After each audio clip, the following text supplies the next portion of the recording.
और मैं हूं आपके साथ राधिका चौधरी। इस वक्त एक बड़ी खबर आ रही है, आपको बता देते हैं।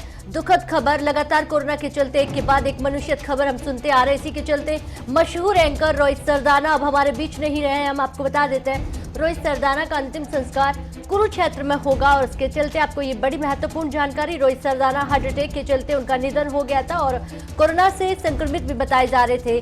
सुबह 4 बजे उनकी हालत खराब होती है, अस्पताल में उन्हें एडमिट करवाया जाता है। अब हमारे बीच मशहूर एंकर, प्रखर एंकर, हाजिर जवाब एंकर हमारे बीच नहीं रहे।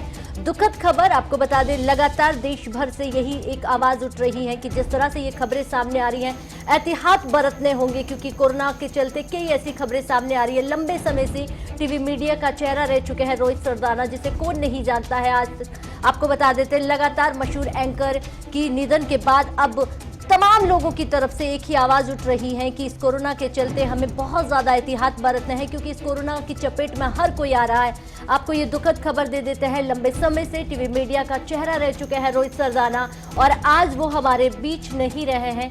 कोरोना से संक्रमित बताए जा रहे थे, ये भी बताया जा रहा है कि उनकी हालात में काफी सुधार आ रहा था और अचानक सुबह 4 बजे उनकी हालत खराब हो जाती है। उन्हें अस्पताल में भर्ती कराया जा रहा है और कोरोना संक्रमित चल रहे थे, लेकिन हार्ट अटैक के चलते उनकी दुखद मृत्यु हो जाती है।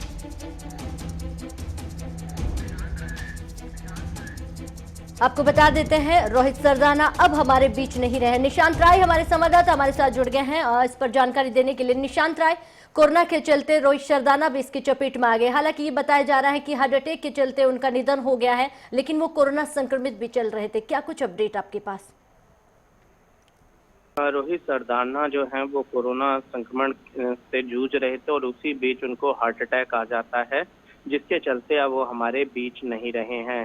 सीधे तौर पर रोहित सरदाना का जाना मीडिया जगत के लिए एक अपूर्णीय क्षति है।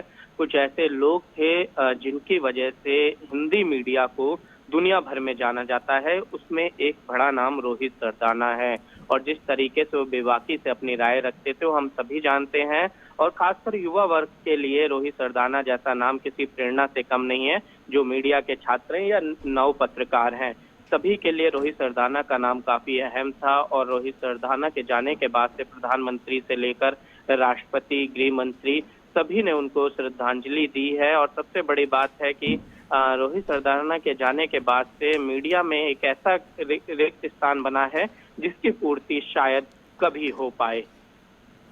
जी निशांत, एक और जानकारी दीजिएगा इसी के साथ चलते कि रोहित सरदाना ही नहीं, हमने बहुत सारे ऐसे लोग देखे हैं जो टीवी एंकर में तमाम कोरोना को मात देकर कोरोना को हरा चुके हैं। इसके चलते क्या हम ये मान के चले, क्योंकि कोरोना बताया जा रहा है कि कोरोना से संक्रमित थे लेकिन हालात काफी बेहतर बताई जा रही थी, तो अचानक क्या हो जाता है कि सुबह 4 बजे उनकी तबीयत खराब हो जाती है? देखिए, सुबह 4 बजे उनको एक निजी अस्पताल के आईसीयू में ले जाया जाता है और जहां के बाद इस तरीके की खबर निकलकर सामने आती है। सीधे तौर पर चूंकि कोरोना संक्रमण ऑक्सीजन लेवल गिराता है और अगर ऑक्सीजन लेवल बॉडी का गिरता है तो जो ऑर्गन्स है उनमें तरह तरह की बीमारियां उत्पन्न होती हैं, चाहे किडनी फेल हो जाना हो, चाहे हार्ट अटैक हो। ये सब कहीं ना कहीं ऑक्सीजन की कमी का एक बड़ा कारण बनते हैं और ऐसे में जो है व्यक्ति की मृत्यु होती है। और सीधे तौर पर बेहद दुखद, कल तक जो रोहित सरदाना लोगों के लिए मदद मांग रहे थे, लोगों के लिए ट्वीट कर रहे थे कोरोना संक्रमित होकर, आज वो हमारे बीच नहीं रहे हैं। निशांत, यकीन नहीं होता है जो कल शाम तक ट्वीट कर रहे थे, लोगों से मदद मांग रहे थे और एक दूसरे को प्लाज्मा डोनेट करने की बात कर रहे थे, ज्यादा से ज्यादा लोग को आगे आने की बात कह रहे थे। अचानक जब ये खबर सामने आती है तो हर किसी को भरोसा नहीं होता, यकीन नहीं हो रहा कि ऐसा भी कुछ हो सकता है। लेकिन यकीनन अब हमारे बीच रोहित सरदाना नहीं रहे। दुनिया भर के लिए आहत और दुखद खबर है ये, लेकिन ज्यादा से ज्यादा हम लोगों को यही कह सकते हैं कि एहतियात बरतना है, बहुत ज्यादा आपको ध्यान रखना है, पैनिक नहीं हो रहा है। बहुत बहुत शुक्रिया निशांत तमाम जानकारी देने के लिए। हमारे साथ निशांत राय जुड़े हुए थे और आपको ये दुखद जानकारी दे देते। इसी के चलते आपको बताते एक और बड़ी खबर